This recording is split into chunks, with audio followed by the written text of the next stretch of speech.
We will play the full audio for people, but just so we're on the same page, Sophie Cunningham, player for the Indiana Fever, took a shot at Detroit. Quote, you want to listen to your players too.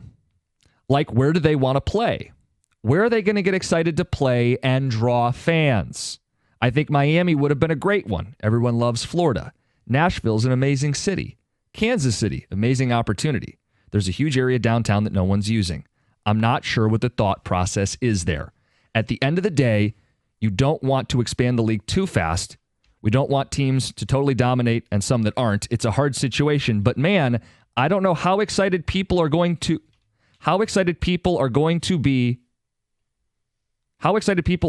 Detroit or Cleveland. Specifically calling out Detroit. You can grow fans here. Mm-hmm.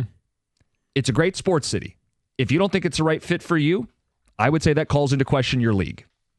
Every other league can thrive in the city of Detroit. 248-539-9797.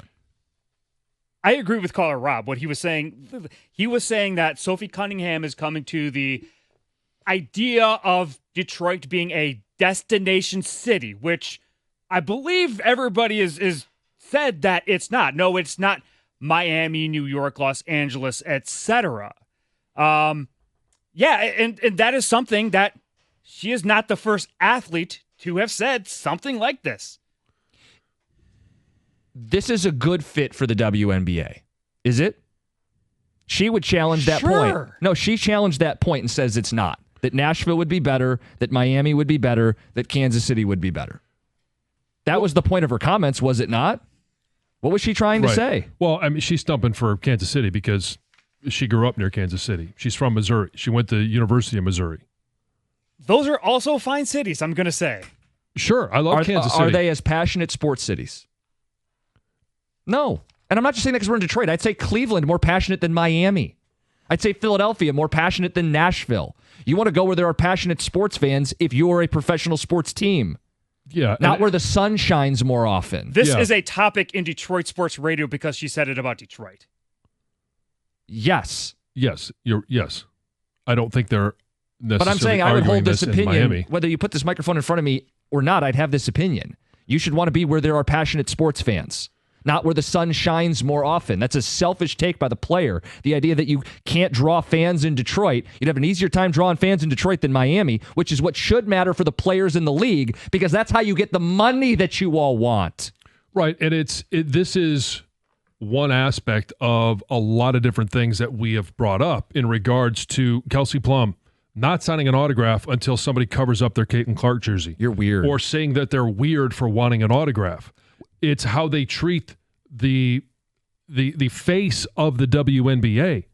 There's just a lot of things that they do where you're like, why are you not embracing Caitlin Clark, who is making you all a lot of money, who is selling a lot of tickets? Why are you not embracing all of these different things?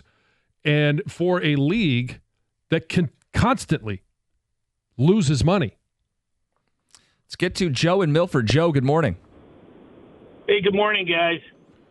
I just read last night regarding the WNBA and the two largest attended games ever happened in Detroit when the Shock was around. So it's just kind of hilarious to me that you make comments like this. And she's young, and she probably doesn't remember the Shock, whatever. But I think the bigger problem with the WNBA is their marketing with their players. They need to get out of the way and embrace what they've got. It's ridiculous. Well, yeah, you should use a player like Caitlin Clark, who's getting a ton of attention, as a tool to spotlight matchups. It's Caitlin Clark against Asia Wilson, right? Like, use her as a marketing tool, not this detriment that the league has viewed her as. Like this, she's stealing our spotlight. She's providing the spotlight. Right. Yeah, it's. I've been here for 10 years. You weren't in the frame. How dare you? Yeah. There was no light on you. Now there is. So it just all seems very petty. Yeah, anyway. Let's get to Maddie in Plymouth. Maddie, good morning. Good morning. What's up? I've been agreeing with everything you guys are saying about the WNBA. I feel like this league is shooting itself in the foot between Caitlin Clark, Sophie Cunningham. You got stuff going on with Caitlin Chen all the time. It's like they're fighting their own league. Yeah, and I don't understand why there's such a big pushback from the players on whether it's expansion, no matter where it is. Why is there pushback, and why do they continue to treat the star of their league the way that they do? No, it doesn't make sense to me, and I think it's so tone deaf when Sophie Cunningham starts talking about this, and she doesn't even know if it's in Cleveland or Cincy. At least get your city straight. Show me you've read anything. Just random city in Ohio. List in city that starts with the C in Ohio, and you'll get there eventually. Yeah, I think you're right on it, Maddie. I think this league has an opportunity in front of it. Like, that's maybe what's getting lost in all this is they're expanding. There is buzz. There is interest, more than there was the first time they were in Detroit in terms of league-wide interest. This should be looked at as a chance for Detroit and the league to, like, tap into that. And instead, a player who's got a little notoriety right now decides to take a pot shot. Yeah. And I think, I mean, we talk about all of the sports teams that we have right now. And we've had some times where they haven't been very good. I'm not sure that's breaking news. But fans still show up. More of them show up when you win, but fans still show up to support their teams. And if it's an expansion team, we've all seen expansion teams in different cities, and they don't always come in like Vegas did in hockey and win championships. So if they're in Miami and they have 2 or 3 years as they're building a franchise where they don't win any games, you think fans are showing up there for losers? No, fans will show up here to support their team, and then eventually, hopefully, they become winners, and then even more fans show up. Some of it's psychology. So some of the cities on the coasts, like the warmer weather cities, are destinations for people to move, but they didn't grow up there. So they don't have the same roots with their teams that a lot of people here do, right? On top of it, when your team's bad, you just go out and sit on the beach, and it doesn't bother you. Yeah. Here, we stew on it. It bothers us. We care. I wouldn't be putting down Midwest sports cities as a player who's playing in a Midwest sports city herself in Sophie Cunningham. And when she's done playing, she goes on the beach. It's a destination city. It's a destination city to live. I think that's what her point is. Then take your vacation there. Yeah. I mean, use the money that you're making in your sport from the fans that are supporting. You know what? I think Hawaii's beautiful. I don't think the WNBA should be putting a team there right now. The players would love to play there. Should they put a team in Hawaii? No. You should put it where you can make business sense. They just put the whole league down in the Caribbean. No, in terms of the pettiness of this, the only thing I can think of in my life that's been this petty is when Jordan entered the NBA. They froze him out of the All-Star game. I mean, that's a little extreme. They would not let him have the ball. That was led by Isaiah Thomas, which later fueled MJ leading the charge on keeping Isaiah off the Dream Team. I will say this. If sports radio was as big as it is now, or just the opinion business was in general, social media, all that, back then that would have been a bigger stain for the NBA. The NBA got away with one then because it was bad PR for the league. They all wanted, they were all jealous of Jordan. Dudes can be petty too.